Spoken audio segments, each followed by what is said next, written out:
Bonjour et bienvenue sur la chaîne de l'application Quizmath. Alors aujourd'hui, je vais te montrer comment réviser ton brevet de mathématiques et notamment l'arithmétique sans bloquer, sans forcer, sans se casser la tête et comme ça, tu ne vas pas déprimer, tu vas garder confiance et quand on révise et qu'on comprend ce qu'on fait et qu'on passe pas son temps à bloquer et à chercher la réponse, eh bien on est content et on a plus envie de réviser parce que si tu passes ton temps à réfléchir et à chercher la réponse et la méthode, tu vas peut-être pas le trouver, tu vas peut-être trouver des trucs faux et à la fin, tu auras perdu ton temps.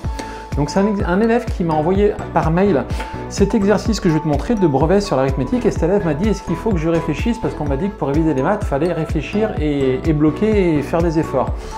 Faire des efforts de révision, oui, mais bloquer, non. Si tu veux des bonnes notes en maths, il faut que quand tu arrives en contrôle, chaque question, tu sais exactement quoi faire, tu connais la méthode par cœur, tu l'appliques et c'est réglé. Et pour ça, tu n'as pas le temps de perdre justement du temps à réviser en bloquant et en cherchant. Donc par exemple pour l'exercice 1, on demande d'écrire la liste des diviseurs de 75 et la liste des diviseurs de 46.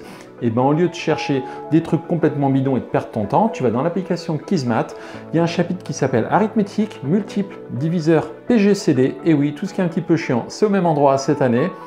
Et tu arrives sur une page avec le cours, le PGCD, les exercices types, et bien là tu vas sur exercice type. Et tu verras, comme par hasard, il y a un bouton qui s'appelle « Si on te demande tous les diviseurs d'un nombre ». Tu cliques dessus, tu verras, c'est expliqué, il y a un exemple et tu n'as plus qu'à faire la même chose avec 75 et 46. Deuxième question, montrer que 75 et 46 sont premiers entre eux. Et là, tu te dis, ça veut dire quoi un truc comme ça? T'inquiète pas, tout est prévu, c'est sur la même page de l'application. Il y a un bouton qui s'appelle « Si tu veux savoir si deux nombres sont premiers entre eux ou pas ». C'est dingue, tu cliques dessus, ça va t'apprendre la méthode, ça se fait en 2 étapes et comme ça en quelques secondes c'est réglé. Et une fois que c'est réglé, tu auras gagné du temps, tu n'auras pas passé 20 minutes à chercher la réponse. Ces 20 minutes, il faut les rentabiliser, il ne faut pas les passer sur Netflix ou Instagram ou Facebook. Non, non, non, tu profites de ces 20 minutes que l'application t'a fait gagner pour refaire cet exercice plusieurs fois. Comme ça, tu arrives en contrôle, tu le connais par cœur et s'il y a des questions qui tombent et qui ressemblent à ce que tu as vu, c'est réglé, tu vas y arriver sans forcer. On arrive ensuite à l'exercice 2. En utilisant la méthode par soustraction, trouver le PGCD de 493 et 377. Donc c'est toujours dans l'application, dans le chapitre arithmétique multiple diviseur PGCD. Et cette fois-ci, on veut le PGCD. C'est dingue, tu vas sur le bouton qui s'appelle PGCD. Et tu verras sur cette page, tu as premier paragraphe, la signification, parce que de faire des maths sans comprendre ce qu'on fait, ça sert à rien. Deuxième paragraphe, à quoi ça sert. Et troisième paragraphe, comment trouver le PGCD de deux nombres. Et c'est ce qu'on veut faire ici. Et tu verras qu'il y a 3 méthodes, la soustraction, la division et la décomposition. Mais ici, dans l'énoncé, c'est dit en utilisant la méthode par soustraction. Donc je te laisse aller lire la méthode de la soustraction. Tu fais exactement la même chose pour 493 et 377. Et ensuite, à l'exercice 3, on nous dit, avec l'algorithme d'Euclide, rechercher le PGCD de 3588 et 966. C'est la même page dans l'application, c'est juste au-dessus. Et tu verras, c'est le paragraphe C, comment trouver le PGCD de deux nombres. C'est juste en dessous, pardon. Comment trouver le PGCD de deux nombres. Et c'est la deuxième technique, les divisions successives. On appelle ça l'algorithme d'Euclide. Tu verras, c'est tout expliqué, tu n'as plus qu'à faire la même chose.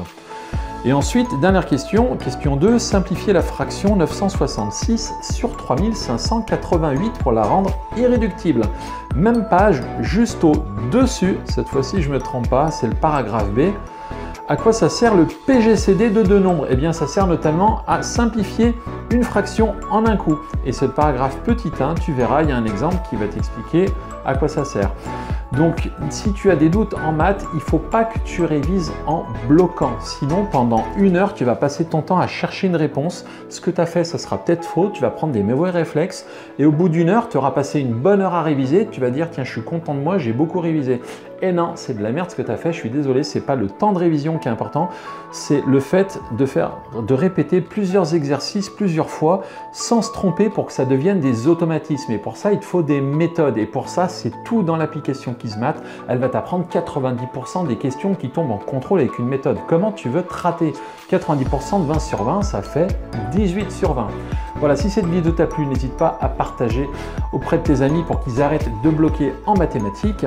Pense bien également à mettre un petit j'aime sous la vidéo, ça nous récompense pour le travail fourni et ça aide à la chaîne à mieux être référencée sur YouTube. Pense bien également à t'abonner, à cocher la cloche des notifications pour recevoir toutes les prochaines vidéos qui tombent chaque semaine. Et pense bien à réviser sans bloquer avec l'application Kismat. Ça te laissera du temps pour réviser également les autres matières. Sur ce, bye bye.